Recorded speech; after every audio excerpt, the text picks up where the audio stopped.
इतने senior officer खुसूसन DG ISI के साथ फॉर्मर उससे इस तरह की कार्रवाई हो रही है, लेकिन उन्होंने जो कुछ किया वो तो बहुत सारी चीजें ऑब्वियसली जनरल बाजवा के कहने पर की, खुसूसन 2018 के इंतखाबात उनमें धांधली, आरटीएस का फेल होना, इमरान खान की हुकूमत चलना, क्या ये मामला जनरल बाजवा तक भी जा सकता है? नहीं, पहली दफ़ा तो नहीं है, हो चुकी है। इससे पहले मुशर्रफ साहब के बारे में उनका मुकदमा चल चुका है, सज़ाएं हो चुकी हैं। उन सज़ाओं के हवाले से तो उन्होंने नहीं भुगता, लेकिन उन सज़ाओं के जो नताइज मुरतब हो सकते थे वो उन पे हुए। वो मुल्क से बाहर रहना पड़ा उन्हें, एक तरह से बेचारगी की ज़िंदगी गुजारना पड़ी। तो एक आर्मी चीफ तो उसकी ज़द में आ चुके हैं, नई बात नहीं होगी। दूसरी बात यह है कि ये कोई आर्टिकल 6 का मामला फ़िलहाल नहीं चल रहा। ये है कि क्या कोई ऐसी कंस्पायरेसी हुई है, ख़ास तौर पे मैं जो प्रेस रिलीज़ है उसके पैरा 2 की बात कर रहा हूँ। लोग सोचते हैं कि जब उन्होंने यूनिफॉर्म उतार दी तो उसके बाद क्या पाकिस्तान के अंदर बड़े इवेंट्स हुए हैं। इलेक्शन हुआ है तो इलेक्शन में तो फैज़ हमीद साहब का कोई रोल नहीं था, वो मौसर नहीं थे, अपने हलके में थे, अपने चकवाल में। वहाँ अगर उन्होंने एक वोटर की कैपेसिटी में या एक शहरी की कैपेसिटी में पीटीआई की मदद की है तो उसका तो इस्तेकाक हर एक शय उन्हें भी है, मुझे भी है, आपको भी है। ये कोई जुर्म नहीं है। दूसरा इवेंट जो होता है उनके पोस्ट रिटायरमेंट, वो होता है 9 मई का।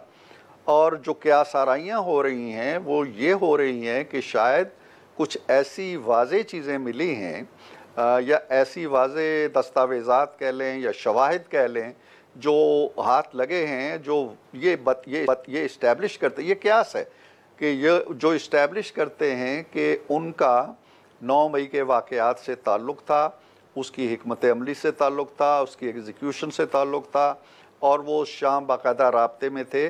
जो एक पहले भी हम लोग इस तरह की बातें करते रहे हैं, क्योंकि जो नेचर है आदिल पीटीआई के उस दिन के रद्द अमल की, वो सियासी नहीं थी, वो सियासी कारकुनों के एहतजाज वाली नहीं थी, वो एक अस्करी हिकमत अमली थी कि कोयटा से लेके और लाहौर से लेके और मियाँ वाली से लेके और फैसलाबाद से लेके और पेशावर से लेके मर्दान और चकदरा तक आप वो जगह चुने जो पहले से पॉइंट आउट कर दी गई थी कि यहाँ पे हमले होने हैं, जिसमें जीएचक्यू भी शामिल है।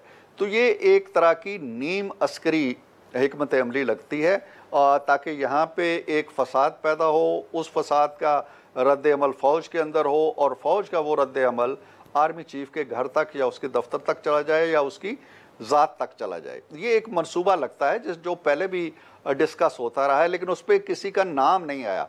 फ़ौज ने, आपको याद होगा कि 9 मई के बाद कुछ अपने अफसरों को सैक किया है, उनके खिलाफ कार्रवाई भी की है। तो जाहिर है कि उनका भी कुछ रिश्ता मिला होगा, या क्या उन फौजियों ने अब ये बताया है कि उन्होंने जो कुछ किया है वो फैज़ हमीद की वजह से किया है, या क्या है। कोई ना कोई ऐसे शवाहिद सामने आए होंगे कि इतना बड़ा इक़दाम किया गया है।